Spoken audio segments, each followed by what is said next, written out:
Hello, we're reading chapter 3 in Where the Mountain Meets the Moon by Grace Lin. We just finished chapter 2. I didn't show you the picture. There's Minli buying a goldfish with the last coins at her house. Here's chapter 3.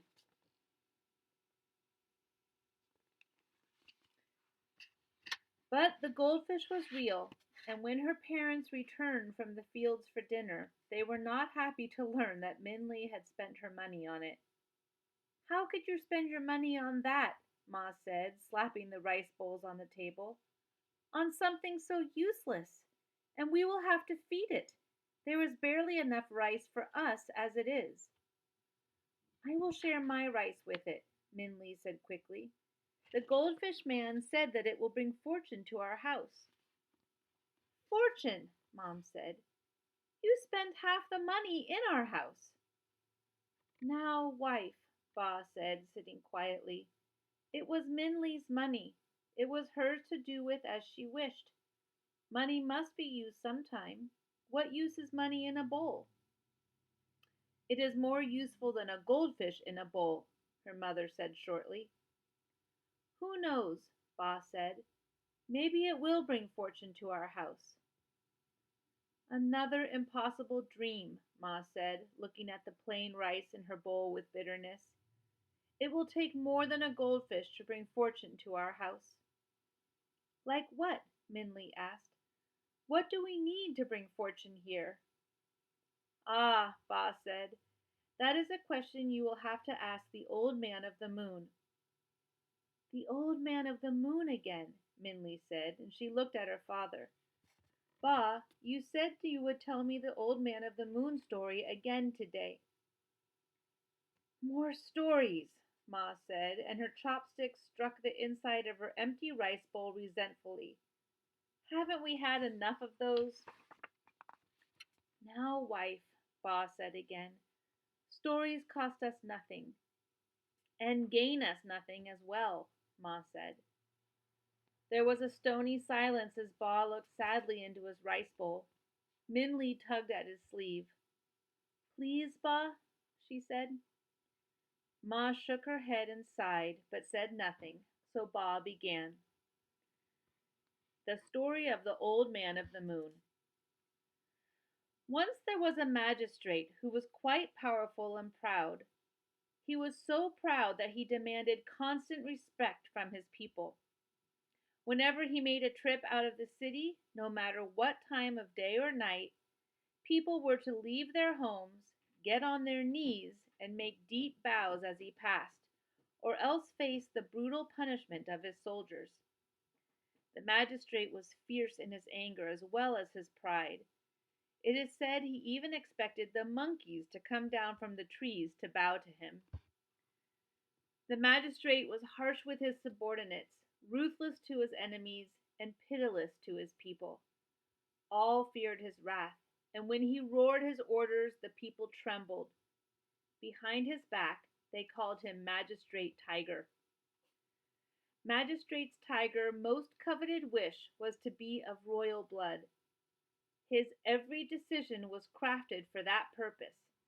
Every manipulation was part of a strategy to achieve acceptance into the imperial family. As soon as his son was born, he began to make trips and inquiries to gain influence in hopes that he could marry his son to a member of the imperial family. One night, as the magistrate traveled through the mountains, again on a trip to gain favor for his son's future marriage, he saw an old man sitting alone in the moonlight. The old man ignored the passing horses and carriages, the silk brocade and the government seal, and simply continued reading a large book in his lap, placidly fingering a bag of red string beside him.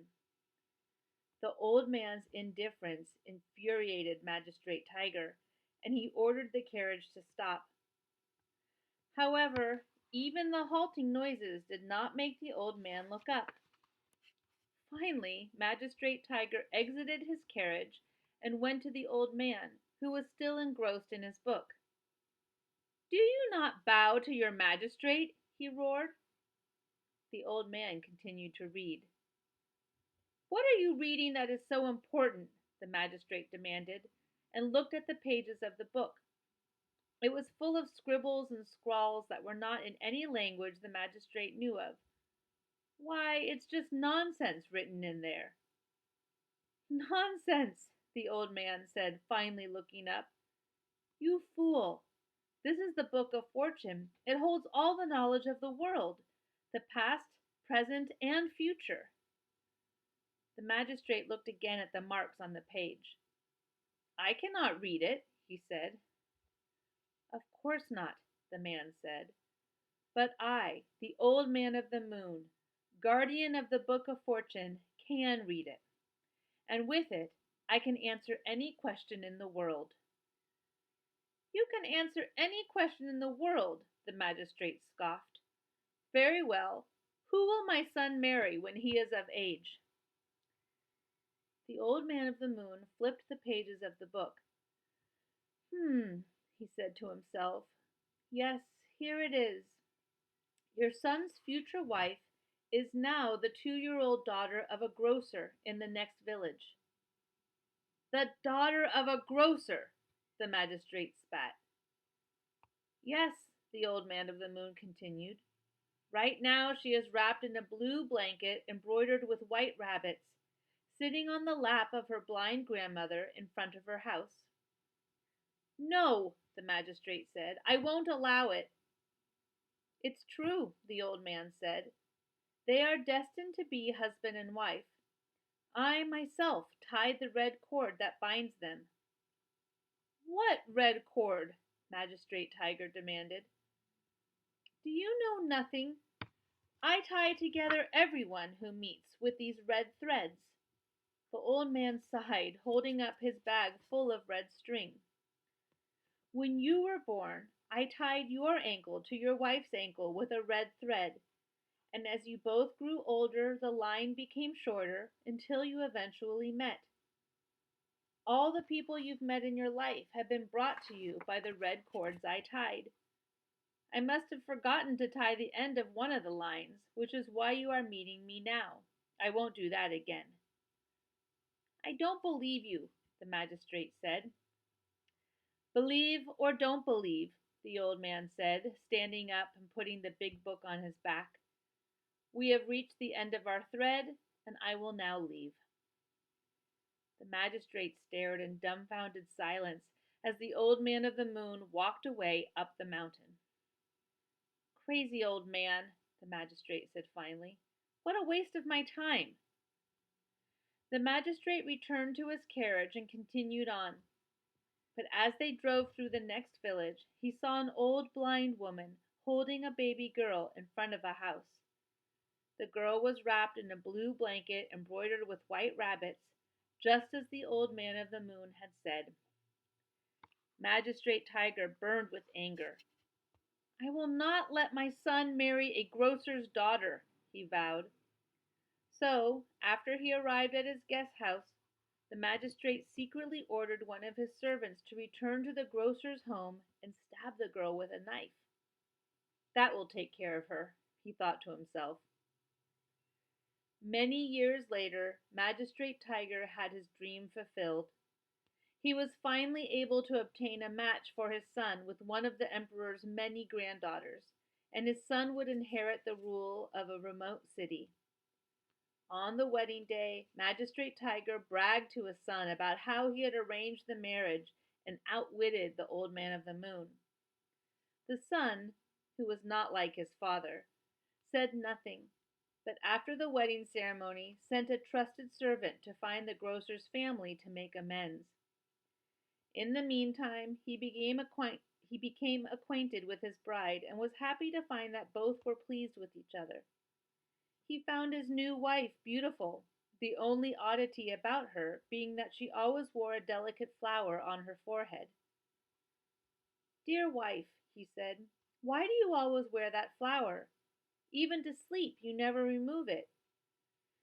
It is to hide my scar, she said, touching her forehead in embarrassment. When I was a child no older than 2, A strange man stabbed me with a knife. I survived, but I still have this scar. And at that moment the trusted servant came rushing in. Master, he said, I made the inquiries you asked for. In a flood many years ago, the grocer's family perished except for the daughter. The king of the city, the emperor's ninth son, then adopted the daughter and raised her as his own. And that daughter is your wife. So the old man of the moon was right, Min Li said. Of course he was, Ba replied. The old man of the moon knows everything and can answer any question you ask. I should ask him how to bring fortune to our house, Min Li said. He would know. I'll ask him. Where do I find him?